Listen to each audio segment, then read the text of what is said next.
Hey guys, welcome back to my channel. ఈరోజు మిగిలిపోయిన అన్నంతో వేస్ట్ చేయకుండా వామనం ఎలా చేయాలో చూద్దాం. బేసిక్గా ఇది అందరికీ తెలిసే ఉంటుంది, కానీ మా ఇంట్లో మేము ఇలా చేసుకుంటాము. సో చూసేద్దాం. ఫస్ట్ వచ్చేసి ఆయిల్ వేడైన తర్వాత దాంట్లో కరివేపాకు, పోపులు వేసుకోవాలి. పోపులు వేసుకుని ఫ్రై అయిన తర్వాత పచ్చిమిర్చి వేసుకోవాలి.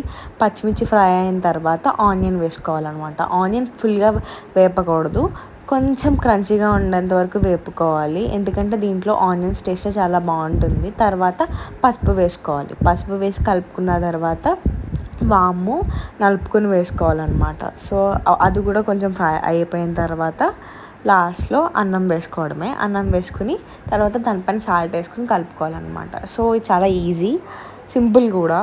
అండ్ అన్నం ఉత్తిగా కూర లేకుండా తినే బదులు ఇలా పోపు వేసుకుని తింటే టేస్టీగా ఉంటుంది. అండ్ ఇది ట్రై చేసి ఎలా ఉందో చెప్పండి. And don't forget to subscribe my channel. Bye bye.